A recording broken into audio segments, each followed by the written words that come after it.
con esta conferencia, como les decía, es la primera de 6 conferencias que vamos a organizar en las próximas semanas dentro de este programa de Gálvez 250 que presentamos justo antes de la Semana Santa.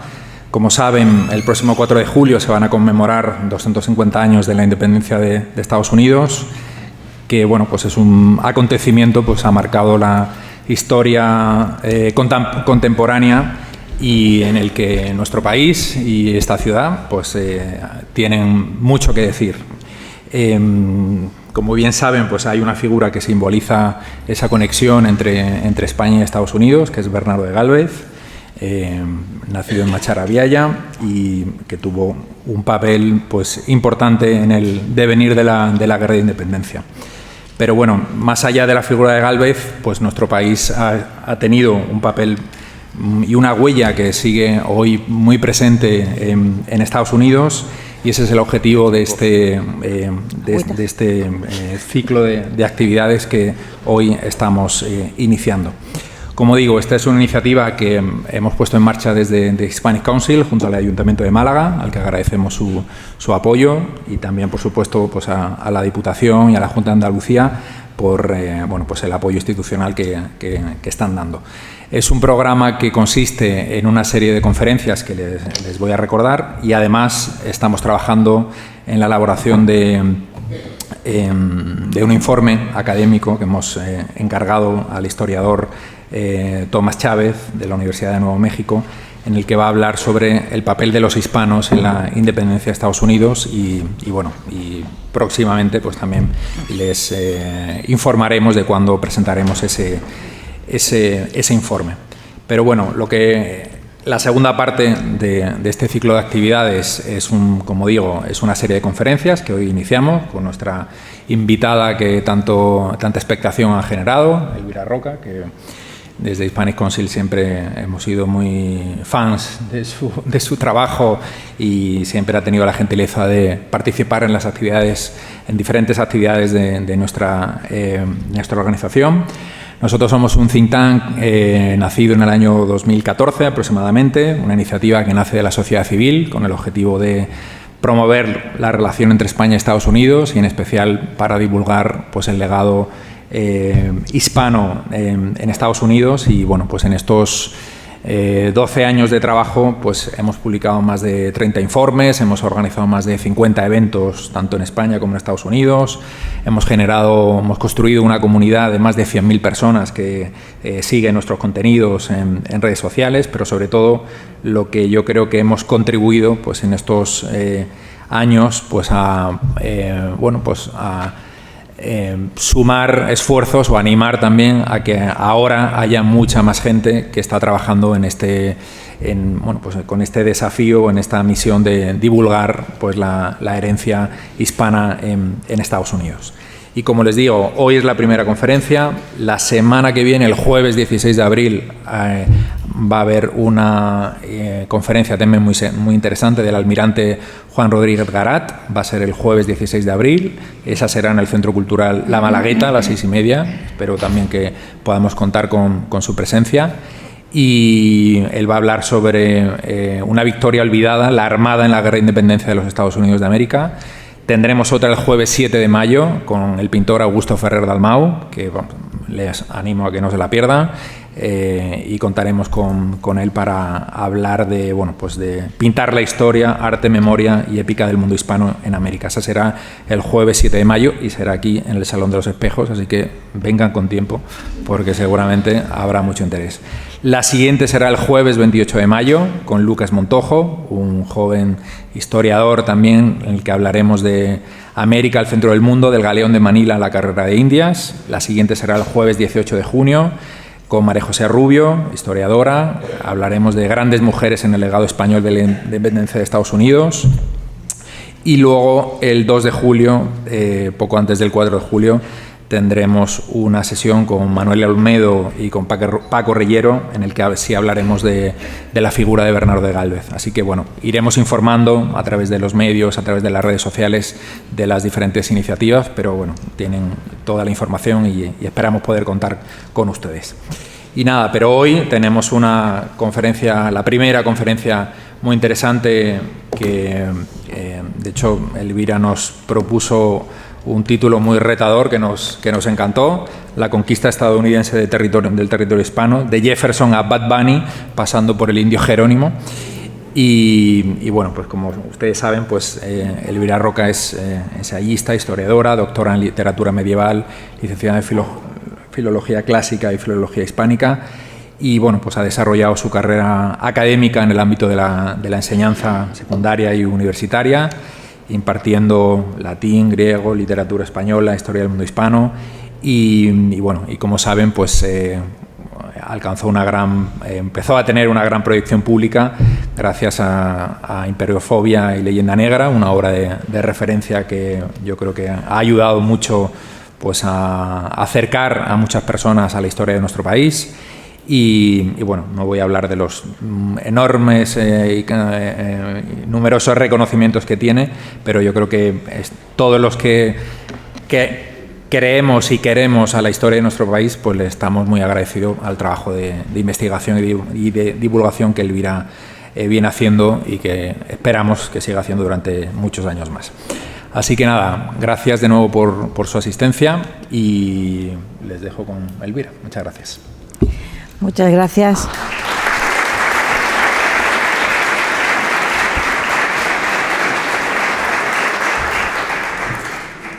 Buenas tardes. Siento muchísimo que no haya sitio para todo el mundo y el estado un poco de amontonamiento en que nos encontramos. Creo que en gran parte se lo debemos a Esperanza Oña, que está aquí en la segunda fila, y el esfuerzo que ha hecho por divulgar esta conferencia. Y a otros amigos también que están ahí atrás, mi marido también. Tengo muy poco tiempo y mucho que decir, así que ustedes me van a perdonar si hablo a una cierta velocidad. Esta conferencia trata de la parte no bonita ni heroica de este asunto. A mí siempre me toca bailar con el más feo y cuando no me toca yo me lo pido. Entonces, en este caso me lo he pedido premeditada y alevosamente, porque esta parte hay que contarla, es necesario saberla. De manera que les voy a, digamos, posicionar en el momento histórico y después qué desencadena la independencia de los Estados Unidos, y luego lo que voy a hacer es irme a qué es lo que va ocurriendo después de que se verifica esa independencia, ¿no? La independencia de los Estados Unidos en el 76 es una consecuencia directa de una guerra que Churchill consideraba que debía de haberse llamado Primera Guerra Mundial, porque es una guerra que tiene como escenario 3 continentes. Esta guerra es la Guerra de los 7 años y termina con el Tratado de París. Después vamos a ver una serie de mapas donde ustedes van a poder observar todo lo que yo voy diciendo, pero a mí me desasosiega enormemente a hablar con una imagen moviéndose al lado, por detrás, encima o abajo. Así que yo voy a hablar y después vemos los mapas.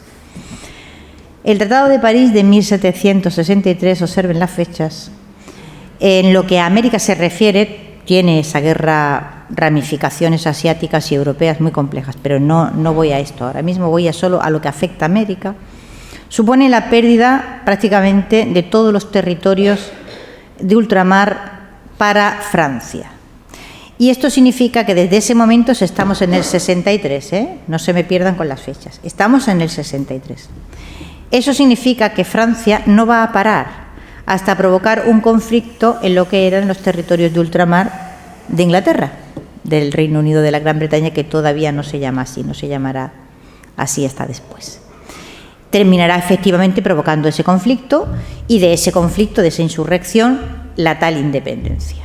Ahora bien, lo dejo como pregunta. Si a la monarquía hispánica, que ustedes no deben confundir con España, de ninguna manera. España es una nación política que surge, como todas las que hablan español, a comienzos del siglo XIX, en unas décadas muy complicadas y convulsas. Esta idea de que España es siempre la misma España y ha existido por los siglos de los siglos, amén, no se sabe de qué forma misteriosa se expande y se contrae, pero es siempre la misma, debe de ser una parte del pensamiento mágico incorporado a la historia. No. Lo que lleva un mismo nombre no es siempre la misma cosa. A lo largo del tiempo se producen mutaciones y cambios muy importantes.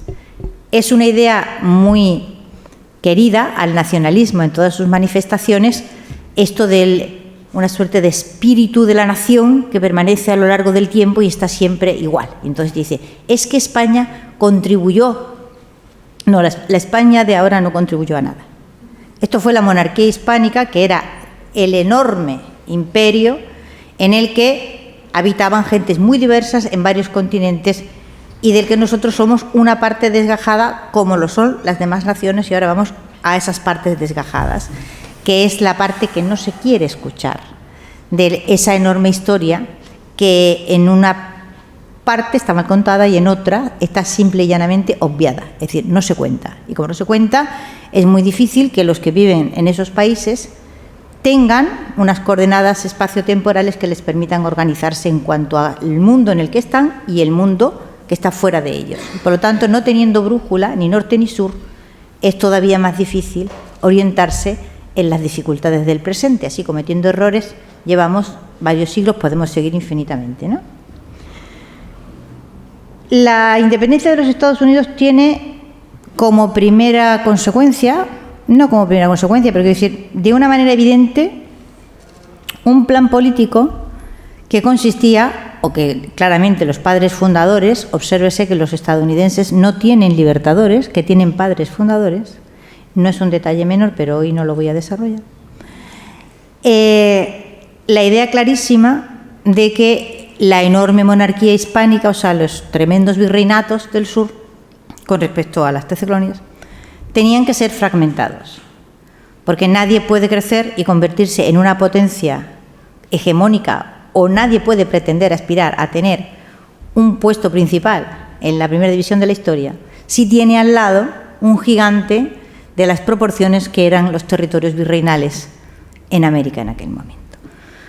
Hasta donde sabemos es aproximadamente el año 4, cuando Humboldt tiene una serie de conversaciones en Monticello con Thomas Jefferson, y Thomas Jefferson, que por cierto tenía una extraordinaria biblioteca en español, que se conserva en el Congreso, Biblioteca del Congreso en Estados Unidos, porque lo característico de un buen gobernante es que conoce muy bien a sus adversarios. No se encierra en sí mismo, ni encierra a su país ni a su gobierno en una autarquía suicida, sino que se abre al mundo y se pone a estudiar cómo es el otro al que quiere derrotar. Esto lo hizo Jefferson en su momento, porque era un gran gobernante.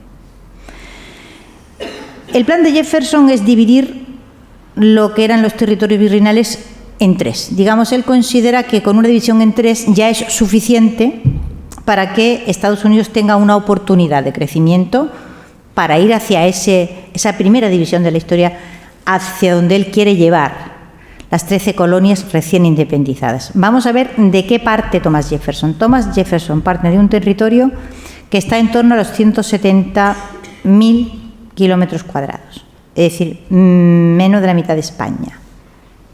Ese es su punto de partida. Luego veremos cuáles son los otros puntos de partida.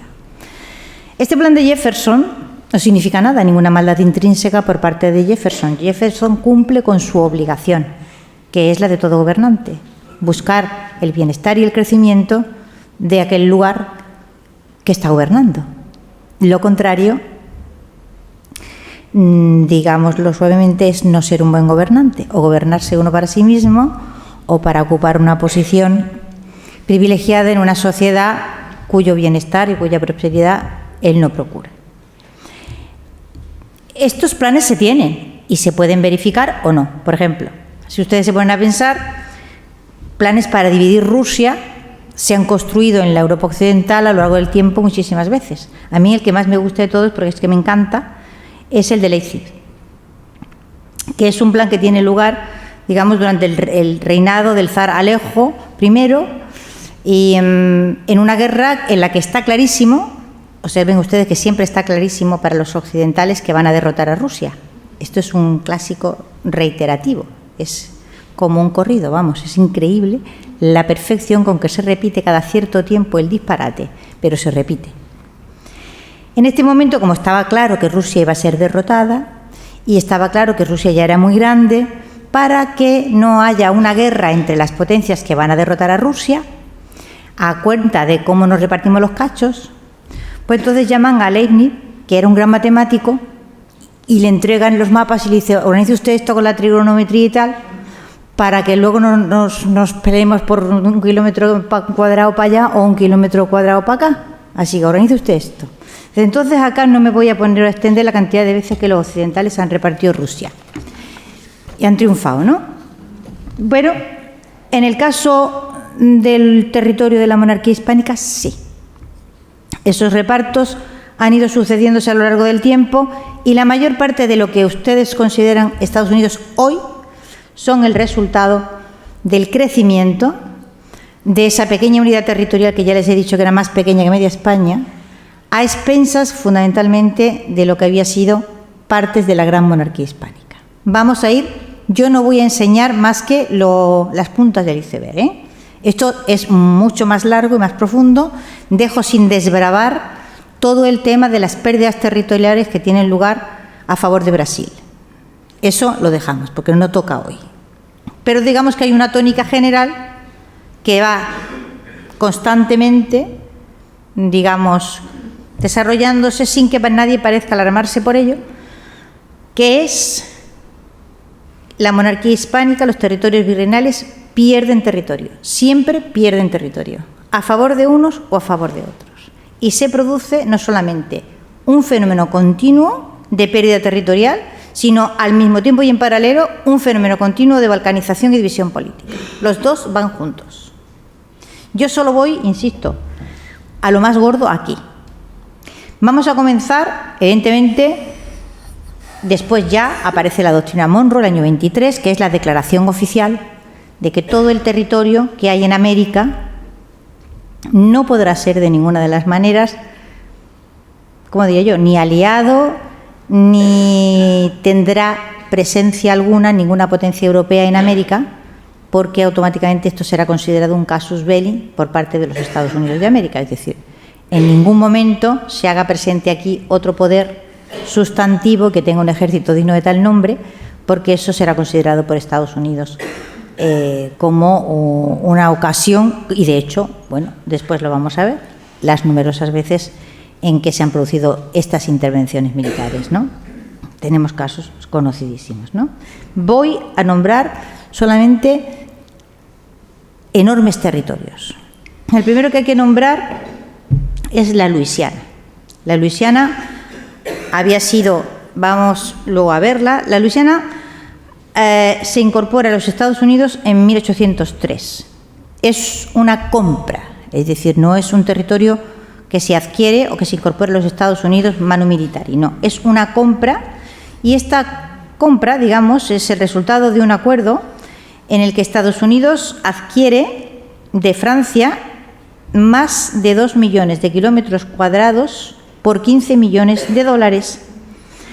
Esta compra de la Luisiana duplica el tamaño del país y asegura nada más y nada menos que el control del Mississippi. Y evidentemente el control del Mississippi va a ser luego fundamental en todo lo que es la conquista del oeste, que ustedes se la han contado con indios y vaqueros. El más grande trampantojo que se puedan imaginar. Luego vamos a ver uno de esos trampantojos. Pero es divino, quiero decir, desde el punto de vista de lo que se llama el soft power, el poder blando, el poder para convencer a los propios y a los ajenos de aquello que yo necesito que tú creas para yo tener una buena imagen, para yo tener una proyección internacional favorable a mí mismo y para que la conquista del oeste sea lo que nos hemos tragado todos con palomitas y encantados de la vida sin que jamás se nos haya ocurrido pensar mal de un estadounidense. En cambio, tú nombras la conquista española y sale automáticamente cuernos, rabos y echando espuma por la boca. Dense cuenta lo que es la capacidad de convicción a través de eso, que ese secreto misterioso para los que hablamos español y fundamentalmente si son habitantes de España, que se llama poder blando, el concepto soft power en inglés, del que carecemos por completo. Eso es tema para otra conferencia. ¿Por qué? Digamos, o cómo llegamos a la venta de la Luisiana o compra de la Luisiana. La Luisiana se había incorporado al al territorio de la gran monarquía hispánica, y ahí se habían aplicado una serie de políticas que eran las normales, digamos, en el territorio virreinal. Una de ellas era la prohibición de la esclavitud de los indígenas. Se abren nuevas vías que siguen siendo vías de comunicación. Esto era muy característico de los territorios virreinales, la apertura de caminos reales que conectaban unas grandes ciudades con otras. Y se produce una política activa durante la época de la administración, en la época de la monarquía hispánica, de inmigración, por ejemplo, muchísimos canarios. Esto es algo que es bastante, los canarios lo saben, pero el resto de la península no suele saberlo. Muchísimos canarios que se van a asentar en esa zona del Mississippi.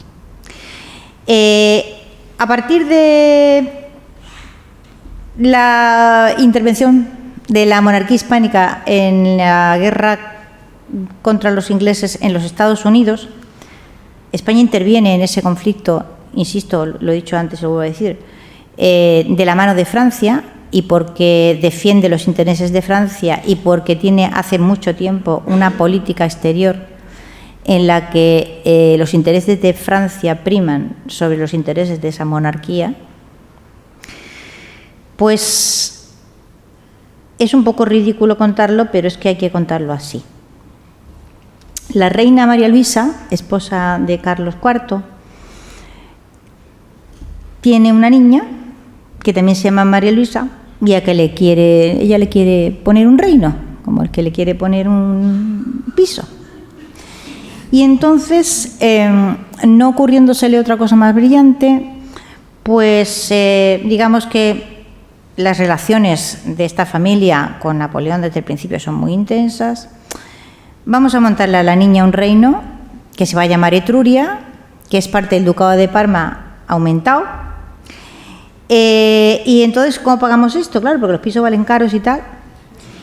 Y entonces, pues le da la Luisiana. Tal cual. El infausto acuerdo se cierra con el Tratado de San Ildefonso en el año 1800 y es ratificado en el Tratado de Aranjuez al año siguiente. Ahora veremos lo que era la Luisiana, para comprarle un pequeño reino a una niña que tiene uno, ¿verdad? Que luego finalmente ni siquiera se verifica el asunto. Bueno, todo lo que ven ustedes ahí en ese color naranja, ¿vale? Aproximadamente es el territorio que se le entrega a los Estados Unidos vía Napoleón, pero en realidad son Carlos IV y la reina María Luisa los protagonistas de este hecho, que raramente se encontrarán ustedes señalados, en un libro de texto. 15 millones de dólares. La Luisiana en 1803. Seguimos. Vamos con la Florida en 1821. La Florida se incorpora al territorio de los Estados Unidos mediante el tratado que se llama de Adams-Onís, que se llama así porque lo firma por cuenta de Fernando VII, Luis de Onís, y por cuenta de los Estados Unidos el presidente John Quincy Adams. El tratado se firma en el 19, no se verifica realmente hasta el año 21.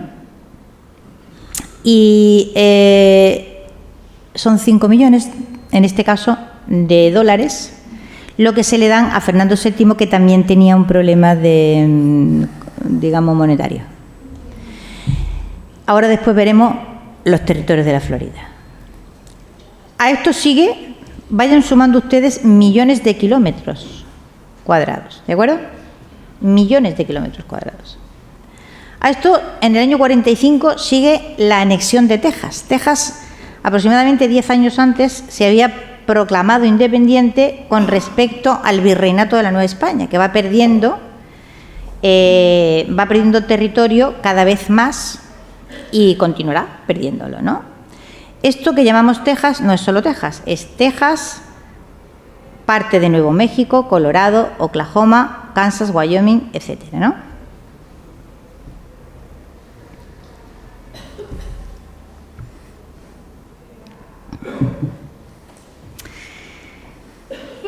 Hemos dicho B, hemos dicho C, vamos a otra gigantesca pérdida territorial con el Tratado Guadalupe Hidalgo al año 48.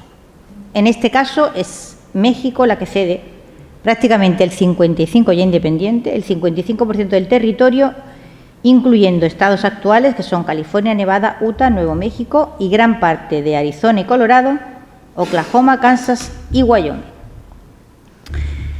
Esto es, ¿cuántos llevamos? Llevamos la Luisiana, llevamos la Florida, llevamos Texas, llevamos la enorme franja, que ahora nos va a llevar hasta Jerónimo, del Tratado Guadalupe Hidalgo, y con esto vamos a parar porque tenemos bastante y vamos a ir viendo las imágenes que yo les he preparado con los mapas distintos. Vamos a la imagen primera, que es la Royal Proclamation de 1600, exactamente. Esta es, digamos, la proclamación del rey Jorge III con la incorporación del territorio que ha sido anexado por pérdida de Francia a... cada una de estas imágenes tiene un origen que, si ustedes lo quieren, yo no tengo ningún inconveniente en enseñárselo ahora. Ahora vamos a ver lo que era el virreinato de la Nueva España en torno a 1800. Y esta imagen me importa que la retenga en amarillo. Me importa que la retengan para que se vayan dando cuenta de la enormidad de las pérdidas territoriales que hemos ido aumentando y que yo procuraré a través de los mapas que ustedes puedan verlas bien, porque es importante visualizarlas. Ahora estamos en 1800. Vamos al Virreinato de Nueva España, a la imagen 3.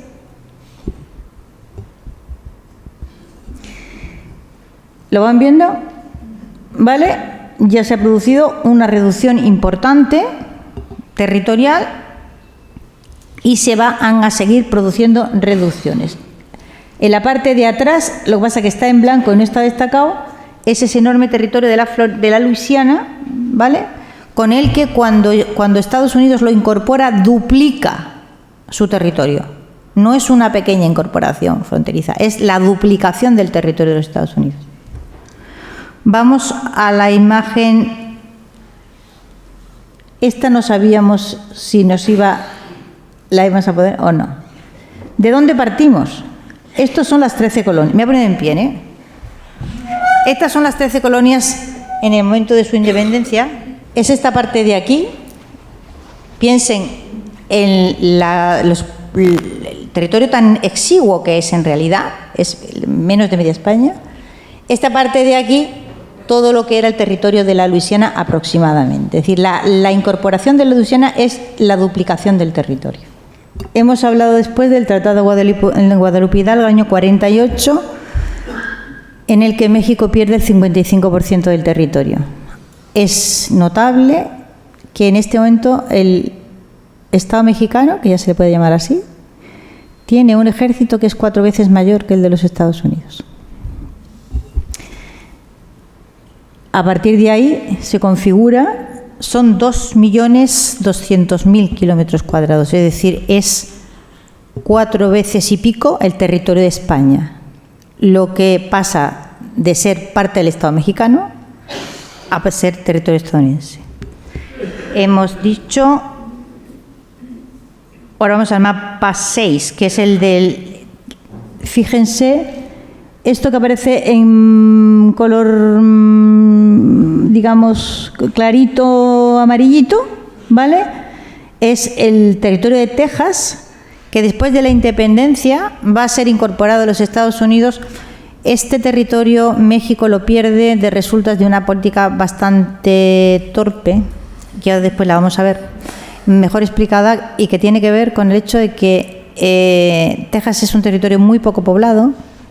Y entonces México, desde la independencia, rompe con lo que había sido la tradición desde los comienzos del virreinato, que había sido el crecimiento poblacional a través del mestizaje, el crecimiento poblacional a través del pacto, no sin guerras, por supuesto, que se pacta, y lo mismo que se pacta se guerrea, con las poblaciones indígenas.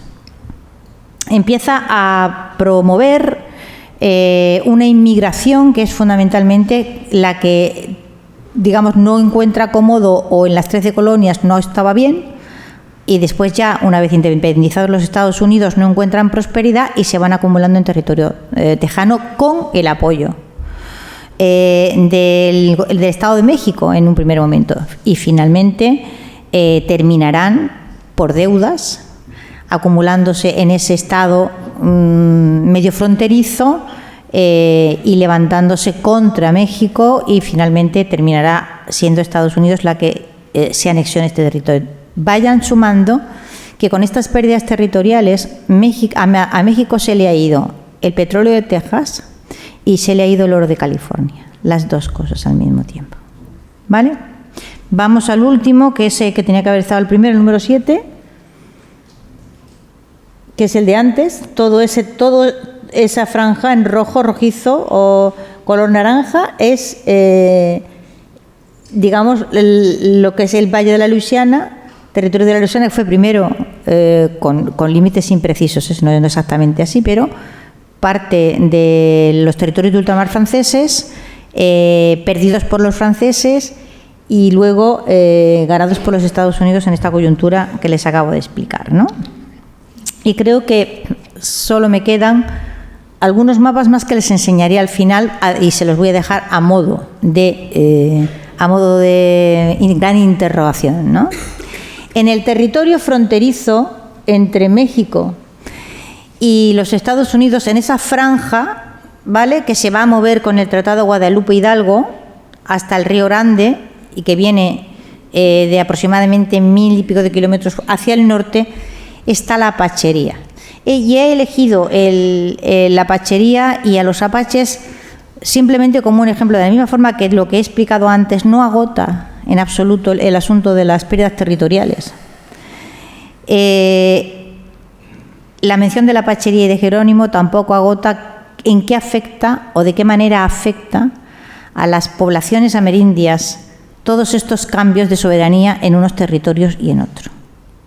En el caso de Jerónimo lo he mentado porque evidentemente pues es un caso súper conocido, todo el mundo sabe quién es Jerónimo, los apaches también son muy conocidos, etcétera. Y es curioso el hecho de que casi nadie repara en que Jerónimo y su tribu, los Vendoque, como otras tribus, los chiricahuas, etcétera, etcétera. O sea, los apaches no se llamaron nunca a sí mismos apaches. Eso es un nombre que le dieron sus enemigos. Y no piensen ustedes para nada en un grupo o una serie de grupos homogéneos y que tienen una serie de características semejantes o algo parecido a una nación. No, para nada. Los apaches son grupos humanos que tienen características distintas y solo los de fuera, que les llaman apaches, que la palabra significa enemigo, les ven las semejanzas. Pero ellos entre sí no siempre se las ven y de hecho entre sí también guerrean. Pero muchos de estos líderes apaches, que luego se hicieron muy famosos en las guerras indias y las guerras apaches, fíjense cómo se llamaban: Mangas Coloradas, Victorino, Pósito Moragas, Irigoyen, Ponce. Son líderes de las tribus apaches que guerrearon contra el Estado de México y contra los Estados Unidos, ¿no? El primer documento en el que aparece mencionada una tribu apache está escrito en Taos en el año 1702, y en esta época llega un representante de una gran tribu a pedirle al gobernador que les permita asentarse en su territorio. Los apaches se van desplazando desde el norte hacia el sur, empujados por los comanches, que vienen de las zonas de las praderas más arriba, y que una vez adquiridas a las artes del caballo se convierten en unos enemigos bastante temibles. Y a partir de ahí empieza un proceso lento en el que unas tribus se incorporan al territorio virreinal, se tienen que sedentarizar, se van cristianizando, etcétera, etcétera, y otras tribus quedan. Bernardo de Gálvez, por ejemplo, protagonizó una de las guerras apaches contra tribus apaches, digamos, que eran enemigas de las que estaban dentro de la frontera y estaban asentadas. En el caso de Jerónimo, pues parece que nació en Arizpe el 1 de junio de 1821, que se conserva su partida de nacimiento, y que debían de llevar, digamos, su nación, su tribu debía llevar como 3 generaciones ya sedentarizadas, ¿no? Es decir, estos apaches no son para nada lo que aparece en las películas del western, en absoluto. Es decir, terminaron teniendo que volver a la depredación, pero terminaron a la depredación en el sentido de a convertirse en nómadas y a estar siempre corriendo. Pero este fue el resultado de que en esa franja que les he dicho, ni el Estado de los Estados Unidos ni el Estado mexicano quisieron tener nada que ver con ellos, cuando llevaban ya bastante tiempo sedentarizados, integrados, bautizados, y muchos de ellos, una gran parte de ellos, hablaban español. La cosa es que hablaban español y rezaban el Padre Nuestro. Y claro, ese indio ya no puede ser presentado como un ser absolutamente salvaje si de repente habla una lengua inteligible, digámoslo así, se santigua, reza el Padre Nuestro, como que se te descabalga la puesta en escena del western, ¿no? A mí me llamó la atención hace unos años que se publicó el libro en el año 8, Apaches, los fantasmas de la Sierra Madre, de un autor mexicano, que él mismo se preguntaba cómo no conocía él a Jerónimo y cómo los mexicanos no sabían, y cito literalmente, que Jerónimo era más mexicano que la salsa verde. Bueno, pues este Jerónimo tan mexicano o más mexicano que la salsa verde terminó siendo cualquier cosa. Y en las películas, algunas veces, John Ford, que ha sido un genio del cine, en la trilogía de la caballería, sobre todo en el Fort Apache, la primera de la trilogía, pues es muy honrado. Y entonces los indios que están guerreando, aparte de que desde luego en ningún momento están despojados de razones, es decir, a lo largo de la película te enteras de cuáles son sus razones, y son muchas y profundas, aparecen hablando en español. Claro, si ves la película en español, nos encontramos con la paradójica situación de que los indios aparecen, les han doblado para que no hablen español. Supongo que para no dejar a cuadros a la parroquia que estaba en el cine en aquel momento, que hubiera salido con un enorme signo de interrogación encima de la cabeza diciendo, pero ¿cómo que aparece el indio Jerónimo hablando español? ¿Esto qué es? Pero vamos a poner un par de minutos, quizás no enteros, en los que hay uno de esos momentos cumbre del western y en el que aparece el jefe Cochise junto a Jerónimo, y entonces Armendáriz, que es el actor que representa a un sargento que pertenece al 7º de Caballería y que tiene origen hispano, o medio, bueno, en realidad creo que es de Nueva Orleans o de la zona de la Luisiana, tal y como aparece en la película, aunque no lo recuerdo exactamente, pero habla español, y es el que sirve siempre de traductor, ¿vale? Este Armendáriz, que está fantástico en la película. Vamos a ponerlo.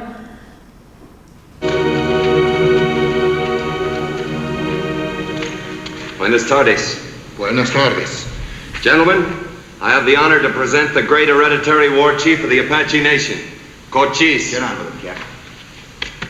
Take over, Beaufort. Tengo el honor, ilustre jefe, de presentarle al distinguido comandante de nuestro regimiento, el coronel Thursday, el capitán Collingwood. Good afternoon. El capitán York y el señor Meacham, que usted ya conoce. Gentlemen, this is Al Casey, head of the White Mountain Apaches, Satanta of the Mescaleros, and the Chiricahua medicine man, named Jerome in our language, but in Spanish, Jerónimo. Well, tell him to get on with it, Beaufort. El coronel invita a hablar. Los apaches son una gran raza, orgullosos, y no hemos nacido para vivir esclavizados. Su nación nos hizo la guerra y no nos derrotó. What's he saying? That the Apaches are a great race, sir. They've never been conquered. Pero una nación no debe estar siempre en guerra. But it is not well for a nation to be always at war. Los jóvenes mueren, The young men die. las mujeres entonan canciones tristes The women sing sad songs. y los viejos pasan hambres en el invierno. And the old ones are hungry in the winter. Por eso, con mi gente, me fui de los cerros. And so I led my people from the hills. Entonces vino ese hombre, And then came this man, un hombre malvado, que no dice la verdad y que ha sembrado la enfermedad y el vicio en toda mi nación. What did he say? Well, sir, A free translation would be that Meacham's a yellow-bellied polecat of dubious antecedents and conjectural progeny. Cochise' words, of course, sir, not mine. That's a matter of opinion. Bueno, es más largo y el otro fragmento también es muy interesante porque se ve a las criadas del coronel, ¿no?, hablando en español entre sí, ¿no?, con esa pinta entre uno sabe si son indias o son mexicanas, no se sabe muy bien, ¿no? Los apaches han aparecido aquí para que se hagan ustedes una idea de lo que sucedió con las poblaciones amerindias en todas las expansiones territoriales y en todos estos movimientos de soberanía que hemos estado viendo. En general, esta fue la tónica. También la aplicaron los mexicanos y aunque ellos anden, bueno, algunos de sus gobernantes, no quiero confundir México ni a los mexicanos con los gobernantes, también aplicaron la política de la pagar por cabelleras. Y como no me gusta hacer estas afirmaciones así a lo loco, voy a citar el libro de Ignacio Almade Bey y Norma de León Figueroa, Las gratificaciones por cabellera, una táctica en el combate a los apaches 1830-1880. El resto, si quieren ustedes, les cuento dónde le pueden encontrar más información sobre este hecho. Les decía que ¿por qué se había perdido México y otros territorios? Porque a partir de las independencias, de hecho esto ya había empezado un poquito antes, se deja de aplicar esa política de mestizaje activo y México copia o intenta copiar las políticas que desarrolla los Estados Unidos. Eso lo ha hecho siempre, lo ha hecho mal, y como lo ha hecho siempre, lo ha hecho mal, pues está en la situación que está. Que no era, por supuesto, la del mestizaje activo con la población amerindia, sino la de la eliminación sistemática de esa población amerindia. Por eso terminan los apaches estando en una especie de territorio de nadie y huyendo constantemente de territorio mexicano, en lo que habían sido ya sus zonas de asentamiento reconocidas a lo largo de muchísimo tiempo. Y me gustaría leerles un fragmento del Tratado de Guadalupe Hidalgo para que se den cuenta del estado de fragilidad en el que quedaron estas poblaciones.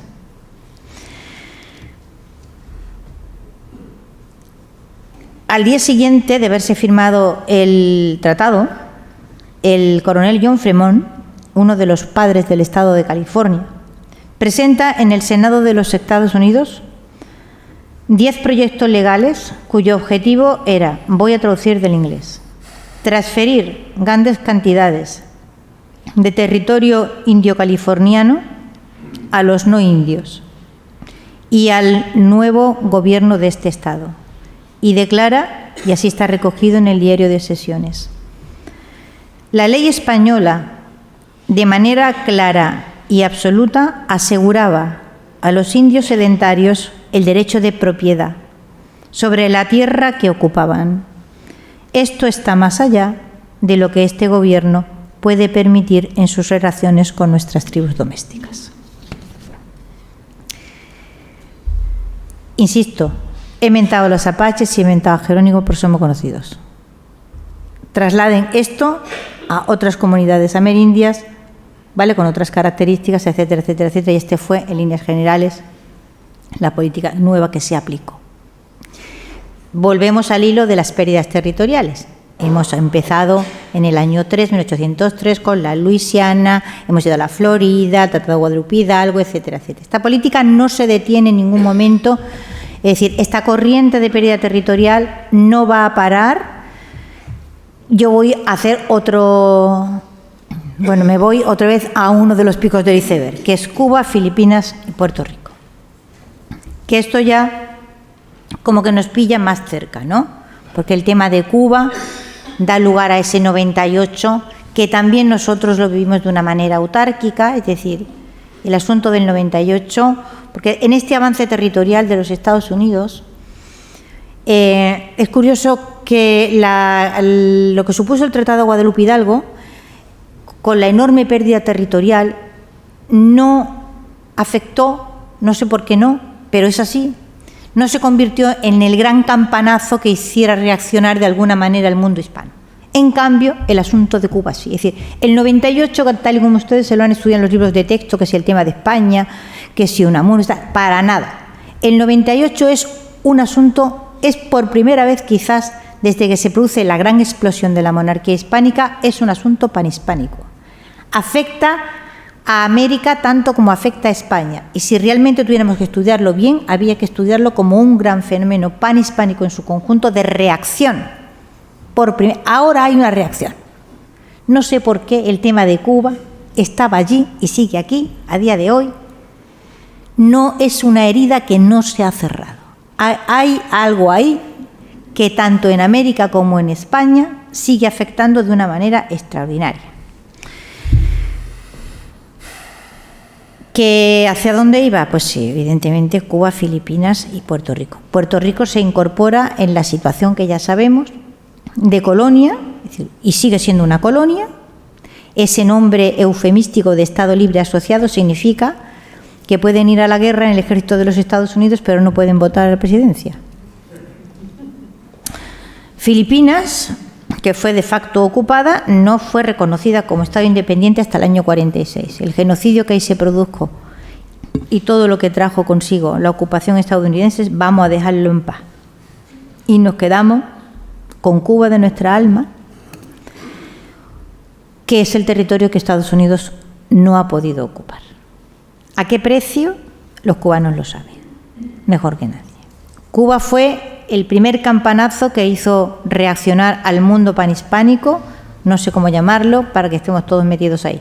Hispano-españoles, no sé cómo, porque si dices hispano, la gente cree que son americanos y que nosotros estamos fuera. Nosotros no estamos fuera. Nosotros estamos dentro, nos guste o no.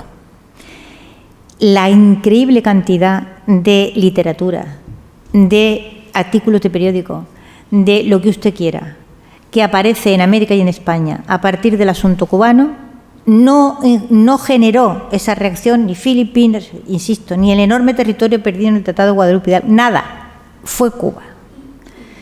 Y Cuba luego vuelve a ser otra vez protagonista cuando la revolución y el triunfo del castrismo dio otra gran reacción panhispánica.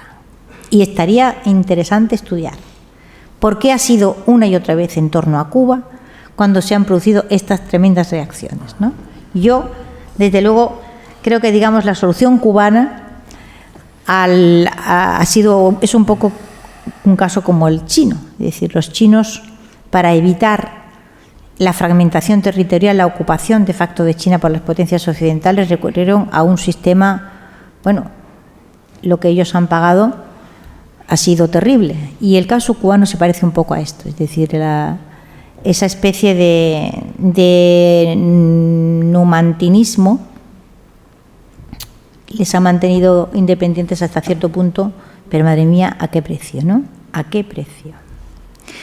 Cuba es, con Filipinas y con Puerto Rico, pues el último gran aldabonazo, como digo, que se produce aquí, se produce allí, pero como nunca se relacionan a los autores americanos que escriben sobre esto con los españoles que también escriben sobre esto, pues entonces creemos que no tiene nada que ver, no tienen todo que ver, esto está pasando a un lado y otro del Atlántico.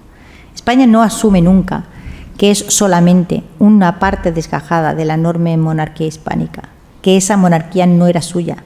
Dice, perdimos territorios, ganamos territorios. No, todos perdimos territorios y todos ganamos territorios cuando se ganaron. Porque esa monarquía, ¿vale?, no era en ningún momento un derecho de propiedad.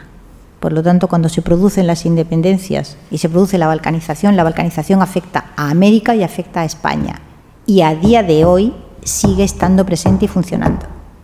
Creo que casi todos los asuntos que yo he ido tratando en esta ponencia tienen una vigencia absoluta y actual. Y no se pueden considerar parte del pasado, sino que son efectos cuyas causas están ahora mismo tan presentes o más presentes incluso que en otras décadas pasadas, ¿no? En fin, podemos poner mapa 8, esto ya de propina, por señalarlo. El año, para que vean ustedes que no se pierde, o sea, el año 1903 Colombia pierde Panamá y territorios, ahí lo tienen, a favor de Estados Unidos. Es una pérdida territorial bastante importante para el territorio colombiano con la dimensión que tiene. Yo he preparado para el final solo 3 mapas, que son 3 interrogantes, para que ustedes se vayan con este malestar a sus casas. ¿De acuerdo? El primer malestar es el enorme territorio que era esa monarquía en su momento. La segunda reflexión es, no son solo causas externas, son causas internas y muy profundas y de muy alto nivel las que provocaron esa fragmentación catastrófica. Por lo tanto, vamos a ver primero el gran mapa. El gran mapa primero tiene un error enorme, que es la bandera. Ahí no debe de estar la bandera de España, porque eso no es territorio de España, en absoluto. Vamos, esas son, digamos, las 4 unidades territoriales grandes que había en América, los 4 virreinatos. E insisto, ahí no debía estar esa bandera no corresponde ahí en absoluto, ¿de acuerdo? Pero los españoles gustan de creerse alguien en el mundo, pensando que tenían un imperio y lo perdieron. Ni lo tuvieron ni lo perdieron. Lo tuvimos o lo tuvieron nuestros antepasados, entre muchos, y cuando se perdió, lo perdimos todos. Vamos al mapa actual de América para que les salte a los ojos que, si ven ustedes lo que hay en América, son todos países que en un momento determinado se desgajaron de sus matrices europeas, el Canadá, enorme, Estados Unidos, también muy grande, un imperio continente, Brasil, que también se desgaja de su matriz europea, y todos ellos mantienen la unidad territorial y o bien mantienen la unidad territorial, o sea, no se fragmentan, sino que ganan territorio a expensas de la monarquía hispánica, y solo los territorios de la monarquía hispánica pierden territorios, o sea, solo las unidades políticas surgidas de esa monarquía hispánica pierden territorio, sino que además se fragmentan políticamente. Ese mapa es un escándalo. Y a no dar respuesta a por qué existe, se dedican nuestros libros de texto, los nuestros de España y los de América.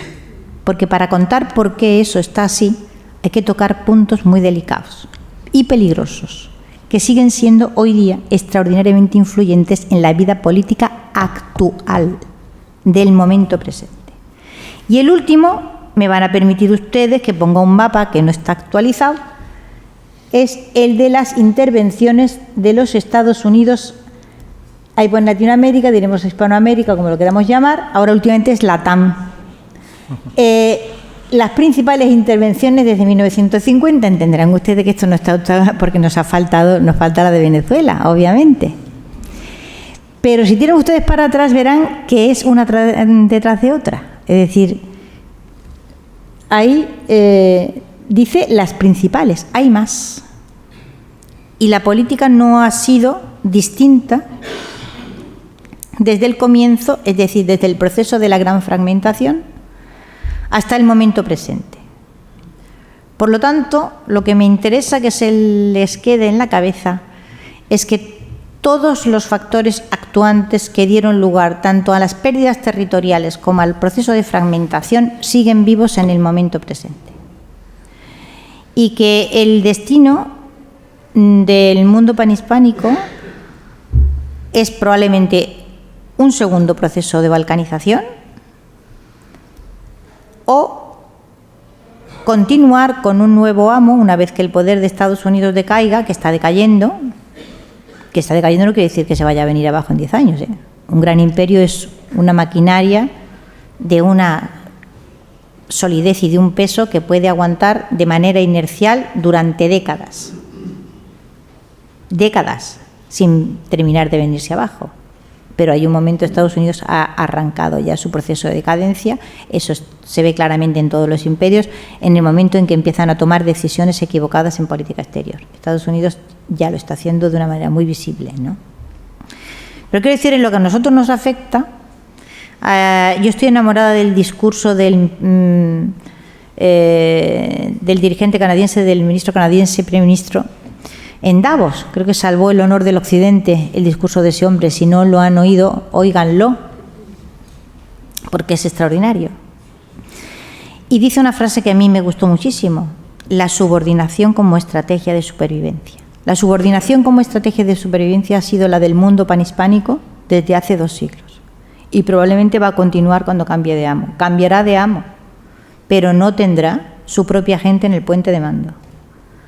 Y a lo que ahora mismo se enfrenta es no solamente a una situación de inestabilidad política y de turbulencias políticas, con poderes hegemónicos emergiendo unos y decayendo otros, que le da una oportunidad como no ha tenido otra en mucho tiempo y que probablemente no aprovechará.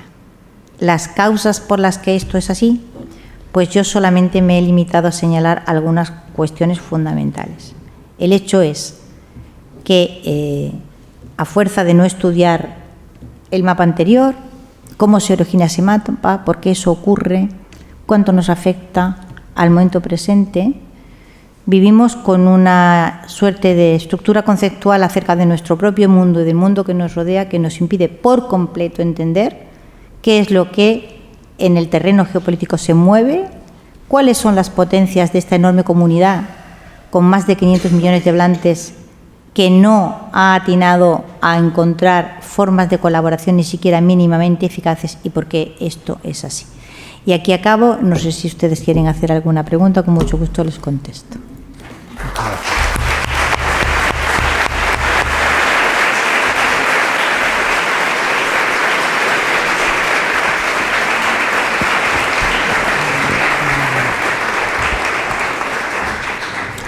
Bueno, antes de pasar el micro, como moderador, voy a hacer yo algunas preguntas. Bueno, Elvira, muchas gracias por tu intervención, muy interesante como siempre.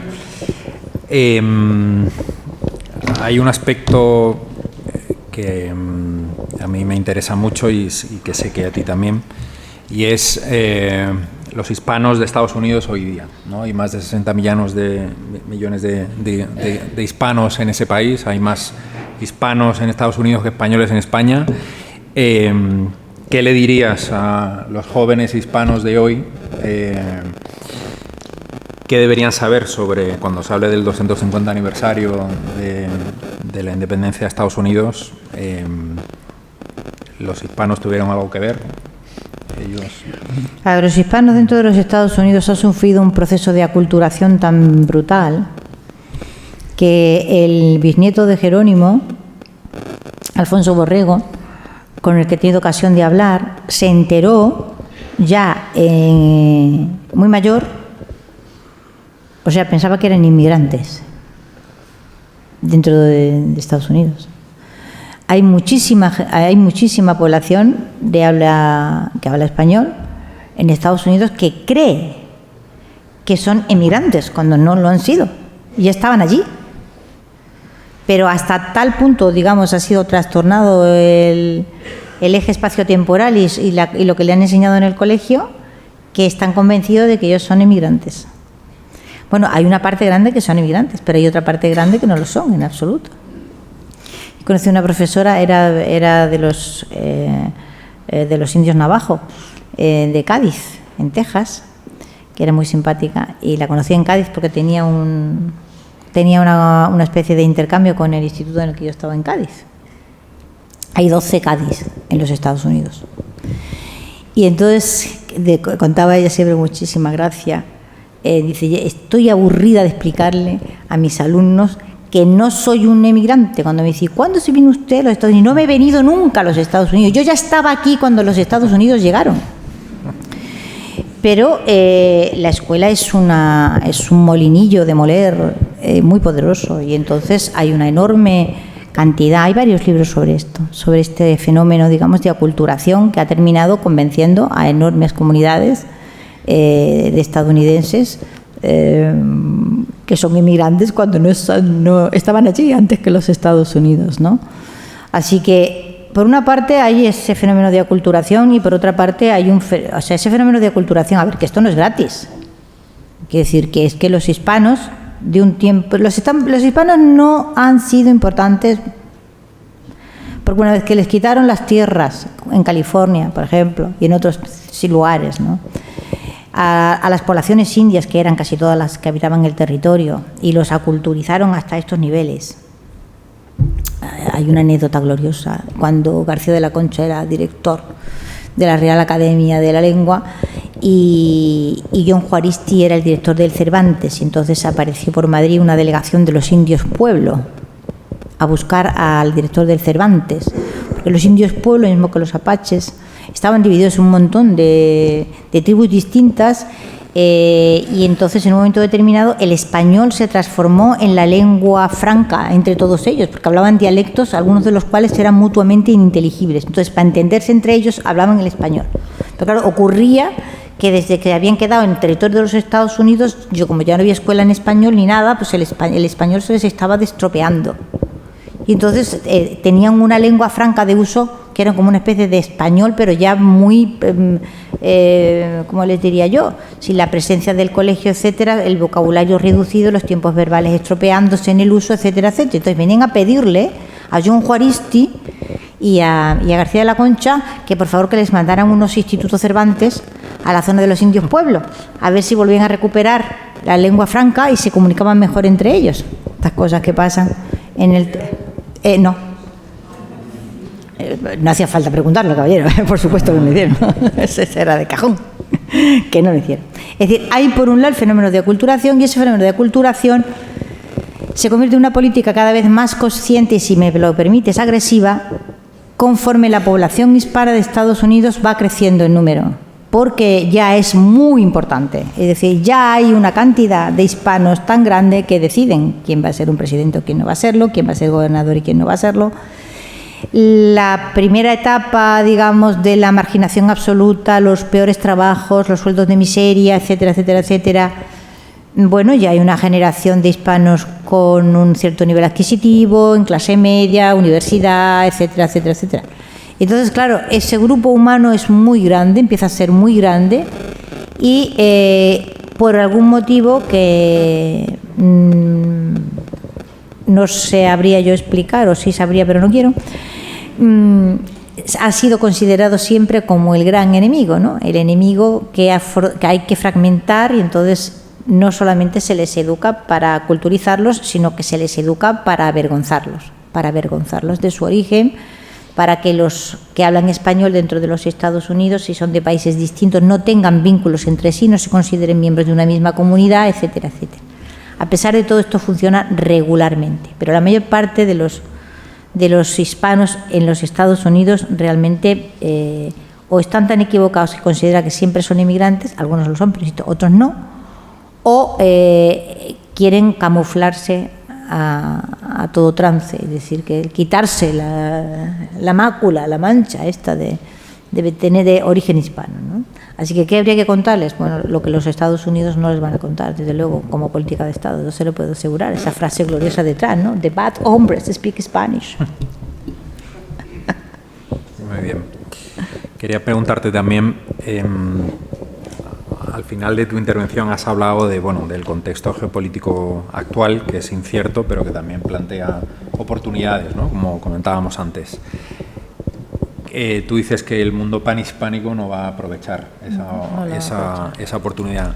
¿Qué significaría que sí lo aprovechara?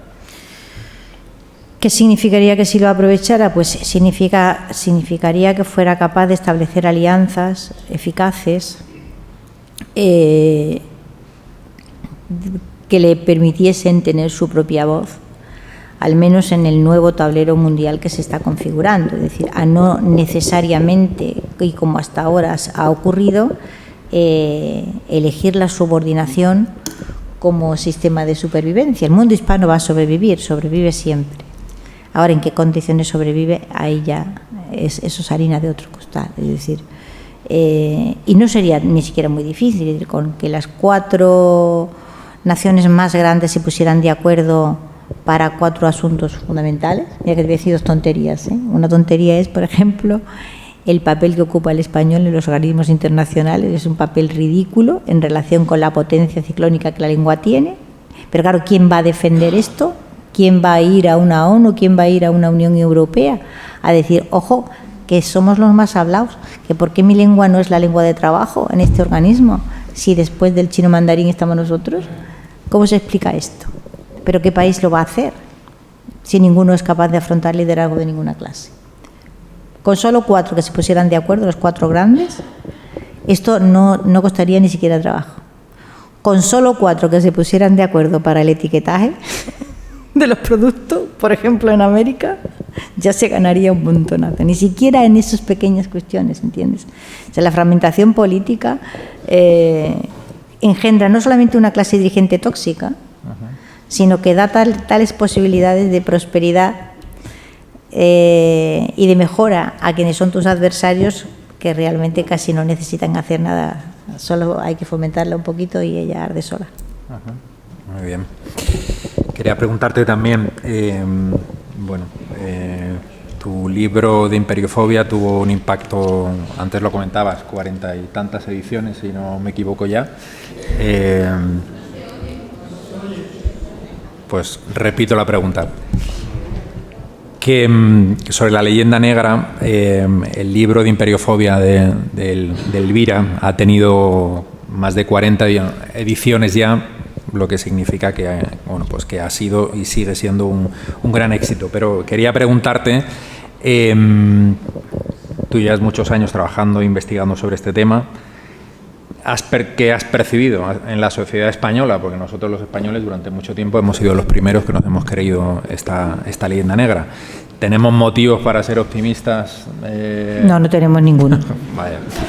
Ya está. Pues no nada. sé si ustedes quieren hacer... Es decir, cada X tiempo se publica un libro sobre esto y hay un pequeño revuelo, ¿no?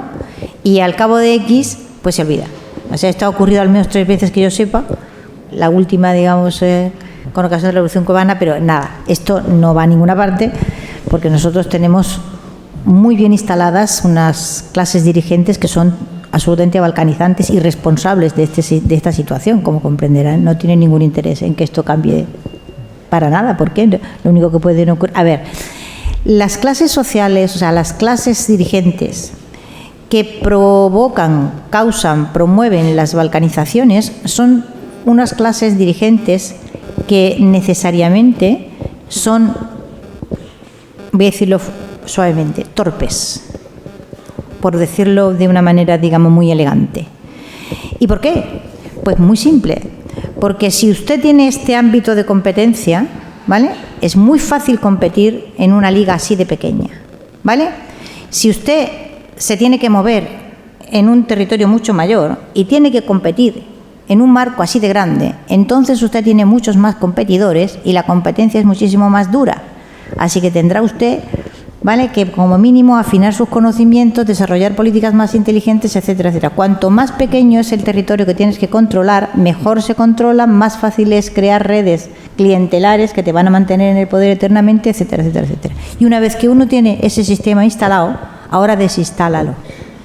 Es muy difícil. En fin, no sé si el público, debemos decirle algo al público, si quiere preguntar algo, porque si no nos van a echar aquí de Salón de los Espejos. Sí, yo quería hacerle 2 preguntas muy rápidas. Una es su opinión, si fue buena idea ayudar a la independencia de Estados Unidos con Gálvez a la cabeza.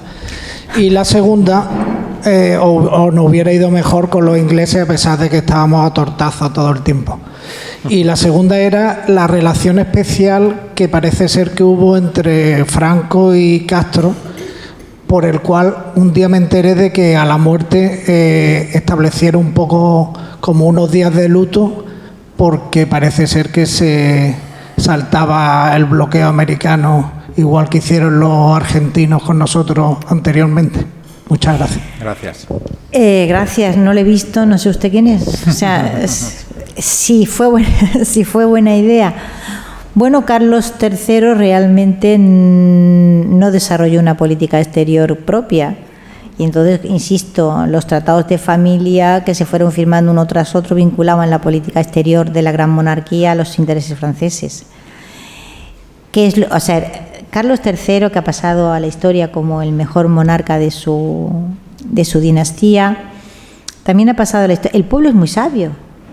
El pueblo es muy sabio. La voz del pueblo, eso que dice la voz del pueblo, la voz de Dios. ¿Cómo ha pasado a la historia Carlos III? Venga, ¿alguien lo sabe? el mejor alcalde de Madrid. Eso fue, el mejor alcalde de Madrid. No supo nunca en qué mundo vivía. El mundo, digamos, geopolíticamente, controlando esa enormidad de territorios, entenderá usted que esto es una cosa verdaderamente penosa. Y entonces, claro, la cosa era muy simple. Cualquier gobernante, un Jefferson, lo hubiera visto en el minuto 1. Usted les presta dinero a lo uno y a lo otro y deja que se maten entre ellos. Y no tiene que hacer otra cosa. Y es probable que aquel imperio hubiera tenido un final menos abrupto y menos tremendo del que tuvo. Porque un final hubiera tenido. Irremediablemente toda la América se iba a separar de las matrices europeas. El asunto es por qué los territorios de la monarquía hispánica sufrieron esos procesos, ¿no? Así que como buena idea, bueno, le intento explicar que a Carlos III es que probablemente no se le había ocurrido otra cosa. De la misma manera que cuando María Luisa decidió regalar la Luisiana, prácticamente, ¿vale? Probablemente no sabía ni dónde estaba en el mapa. Esto es así. Es que esto es lo que nos ha gobernado, ¿entiendes? Esto hay que decirlo, por muy monárquico que uno sea. Vamos, yo no lo soy, pero si uno lo es, hay que asumirlo. Y lo siguiente, lo de Castro con Franco. Bueno, de caudillo a caudillo tiro porque me toca. Son dos gallegos, o sea, es un egucho. Y hay unos libros muy interesantes de un italiano, Loris Zanatta, que les recomiendo mucho, que se llama Castro, el último rey católico. Y tiene su interés, tiene su mucho interés. Sí, el fenómeno del caudillismo, que es recurrente y que se empeñan, y es inútil empeñarse, que no existía antes de la gran fragmentación, es algo que tiene que ver con el fracaso del Estado. Los estados fallidos engendran caudillos una y otra vez, porque no son capaces por sí mismos de mantener un Estado de Derecho en medianas condiciones como para que los ciudadanos confíen en el Estado y no en un salvador, no esperen la llegada de un ser salvífico. Los seres salvíficos, a modo de caudillos, ya sea un Mao, ya sea aparecen, digamos, de la desesperación, del resultado de la desesperación de los pueblos cuando los estados les fallan, ¿no? Y pagan impuestos para nada. Esperanza. Mira, has dicho que, yo creo que la pregunta mía es muy fácil, pero has dicho que las causas que ocasionaron estas consecuencias siguen existiendo en la actualidad. Es verdad que todos hemos visto que no se estudia historia, porque parece que nos avergonzamos de ella. Y en tercer lugar, quería hacerte otro matiz, a ver qué me puedes contar de todo esto, porque a mí me da la sensación de que los españoles nos odiamos tanto, nos queremos tan poco. Todos los hispanos, todos los que hablan español, de una forma u otra se avergüenzan de sí mismos. Pero en el caso de España, claro, es que la pregunta que haces es complicada de responder así brevemente, ¿no? Hay un momento en que el nombre de España, el mero nombre de España, cae en el malditismo absoluto. Es decir, cuando se produce la gran fragmentación, y no solo se produce la gran fragmentación, sino que se produce la gran fragmentación, se produce la balcanización, se produce la esclavitud por deudas. Es decir, en 20 años la mayor parte de las naciones americanas están en bancarrota o endeudadas hasta las trancas. Y entonces tú te encuentras con que tienes ahí el argumentario de la leyenda negra que llevaba varios siglos existiendo, y evidentemente esa clase de esos libertadores, esos grandes libertadores, no tienen que recurrir a analizar, a ver cómo hemos hecho esto. O sea, yendo todo mal, hubieran quedado 4 virreinatos, que ya eran estados. Los virreinatos ya eran un estado. Es decir, vamos, ¿qué es un estado? Una frontera, hay una capital, hay un sistema de justicia, de administración de justicia, hay un sistema de recaudación dispuesto establecido. Un virreinato era un estado. Bueno, que no hubieran conseguido mantener los 4 virreinatos unidos. Y si hubiera, como Jefferson pensaba, o sea, fíjate, Jefferson pensaba, en más de 3 no puedo, porque él pensaba que el virreinato de La Plata no iba a poderlo desgajar, era de reciente creación, y no iba a poderlo desgajar del virreinato del Perú. Entonces, cuando pensaba en esos otros 3 virreinatos, que eran más antiguos, ¿no? Y eso ya le pareció un triunfo. ¿Cómo se triunfa estratosféricamente generando 20 naciones. Esa es la gran cuestión. Nosotros hemos elegido no dar respuesta a esa pregunta. Nosotros, digo, los españoles y los hispanos.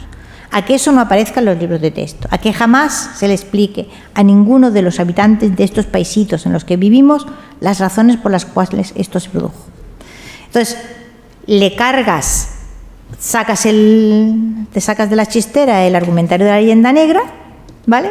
Y claro, evidentemente, como no, el nombre de España no va a ser maldecido por gentes que consideran que todos los males de mi presente de empobrecimiento, de endeudamiento, de violencia, etcétera, etcétera, la culpada tiene que aquí estuvieron los españoles. Y entonces trastocas totalmente de las coordenadas espaciotemporales. No importa, porque el pensamiento mágico siempre ha sido más poderoso que el pensamiento racional. Y te encuentras con que tienes que dos presidentes de México empeñadísimos en el asunto este del perdón. Pero vamos a ver, caballero, señora, use la lógica. O sea, los españoles del siglo XVI cruzan el Atlántico, ¿no? Y se van allí. Y son inmortales. Y entonces en el siglo XIX van y se vuelven para España. Y siguen estando vivos aquí. ¿Cómo? Es decir, yo cuando alguien me dice, tenemos que pedir perdón, siempre digo lo mismo. Usted es un conquistador. Su padre es un conquistador. Su abuelo era un conquistador. Así usted, ¿de qué va a pedir perdón usted? Es decir, esto es absurdo desde todo punto. Es decir, cuando se atenta contra la lógica se acaba en el desastre.